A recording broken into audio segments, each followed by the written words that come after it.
So how is it the rich get richer and the poor stay poor? Three ways how the rich get richer. First way is the comfort zone. They're always expanding their comfort zone, their confidence, their ability, their self-belief to do more. They are expanding their knowledge. They're learning new crafts, learning new tools, understanding how the world works, understanding new technology, understanding how to do things, understanding how and what to do. And lastly, they have and acquire and build and focus on assets. An asset is anything that puts money into your pocket, whether you work or not. By expanding their comfort zone, learning new things and focusing on creating assets and working on assets, that is how the rich get richer. So how is it you can apply these exact same principles? I was reading an article recently about Oxfam and how they're reporting how the 8 richest billionaires have more wealth than half the world. And the thing that Oxfam fail to understand is really twofold. One, that capitalism brings people out of poverty. And two, entrepreneurs, which is what the billionaires were, certainly at one point, or business people at the very least, businesses, private enterprise, the private sector businesses solve problems. They solve a problem that you, the consumer, have, and you are rewarded in proportion to the size of that problem. So if the problem that you solve, like take Bill Gates, the problem he solved was computers. He made computers affordable and he essentially digitized the world. He computerized everything. And he solved the problem of not enough computers in the world and the lack of awareness and demand for computers. As soon as you solve a big global problem, you are rewarded in proportion to the size of the problem. So that's the thing that Oxfam fails to recognize, and what a lot of people fail to recognize as well, that rich people solve problems. They are rich because they solved problems. When you solve someone's problem, let's take food. Let's take food and logistics. Yeah, if you feed more people more food, more types of food, or cheaper food, or more food in general, you are rewarded in proportion to the size of the problem or the size of the hunger that you solve. This is why some supermarkets in the UK have a market cap, which means their total value is around 60 billion. They solve every year £60 billion worth of food problems or household goods or lack of them in the British household. So billionaires and businesses in the private sector solve problems. They do it through persuasion. They persuade you that you have a problem and that we can solve it. A product or service can solve your problem. I thank you for the transaction. The voluntary transaction through persuasion. Other thing is that capitalism lifts people and countries and nations out of poverty. Capitalism is the basis of using savings, or in this case it's money in the bank, and those savings are used to, let's say, build factories or invest in small companies or anything else that increases productivity, increases the citizens or increases the overall country's productivity. So for example, let's say a bank invests 100,000 in this factory. This factory will pay that loan off the course of say 10, 20, 100 years, whatever. And that means that, let's say they pay it off over 10 years, that factory is producing what's called cash flow, is producing an income for the owners and also providing employment as well. But they're producing an income by selling and producing their products, which means that they can pay off that loan as well as increasing the productivity.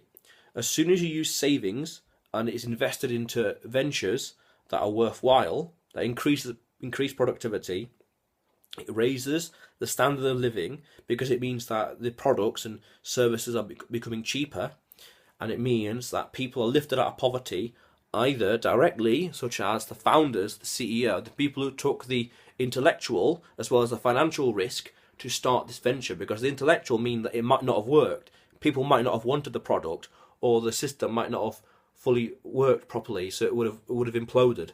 And the other risk is, will it work? Is the bank asking too much? Will the market buy it? Or am I too late or too early to try and sell the product? Does the people really want it? And indirectly, because the people further down the line. So the supply chains of the factory, the people who are employed, they get employment because of the savings that allowed this venture to occur. So capitalism raises people out of poverty. Look at China. 1975, shortly after Mao Zedong passes away, China opens its door to foreign investment and more open market principles and ideas. China 1975 compared to 2000, China goes from one of the worst economies in the world to one of the best economies in the world. It really changes because they open the doors to capitalism. You look today at North Korea versus South Korea. In, I think it was 1970 or 1975 or 80, their per capita GDP, the average amount of income per person was more or less the same. You look at it today, and South Korea, it's like 1,000,000 times. The income per person has increased like 1,000,000 times, or aggregated, something crazy and wild, while North Korea is barely tripled over the same period of time, which is essentially a lifetime. 1970, yeah, more or less, just about. And in a lifetime, a communist country barely increases their GDP, while a capitalist country goes crazy. And look at South Korea now. You've got Hyundai, Samsung, and that's their notable exports. What are the notable exports of North Korea? I don't want to go into that conversation, but the point is, there's two modern day comparisons of capitalism in action. So this is one thing. What's interesting about this article, it doesn't really talk about the benefits of it. It talks more about the income disparity. And now, to tackle income disparity, I believe it's just all about mindset. Because as I said, what the billionaires are doing, and what you can do as well, is increase your income, increase your knowledge, expand your comfort zone, and focus on assets. As soon as you start doing those three things, in 12 months' time, maybe even 6 months, certainly 2 years, depending on how much desire and how much drive and action you put into it, you can change your life very, very easily. You just understand how this system works, take in knowledge, define your strengths, and then play to your strengths. Some people it could be art, some people it could be investment, some people it could be trading. As soon as you understand your strengths and you look at what this world has available in the form of building businesses or creating something and monetize it, focus on assets. Entrepreneurship is about solving problems. I used to believe entrepreneurship was about connecting the dots. Here, there, over there, whatever. Now I believe it is solving problems by connecting the dots.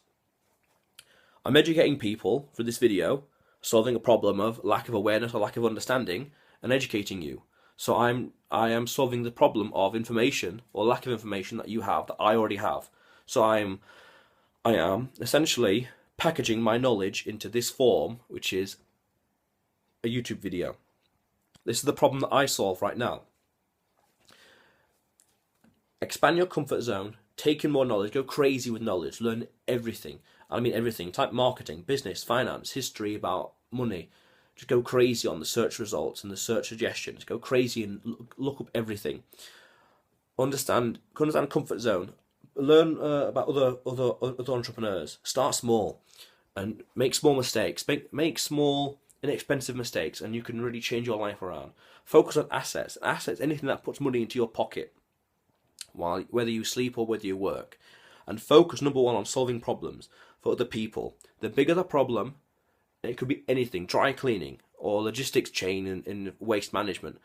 Solve a problem, and the bigger the problem, the bigger the reward. And this is how capitalism raises people out of poverty, by solving problems and creating opportunity for people. The example is the butcher in Adam Smith, Wealth of Nations, 1776, very famous book, like the grandfather of capitalism, so to speak. He is what Karl Marx is to communism, but he is to capitalism. You get that right, yeah. He is to capitalism what Karl Marx is to communism. So he talked about the invisible hand principle, which talks about the butcher and the baker. The baker wants to get rich, so what's he going to do? He can either get rich the just way or the unjust way. The just way is solving people's problems, baking more bread, making the bread cheaper, making more variations of the bread, for example.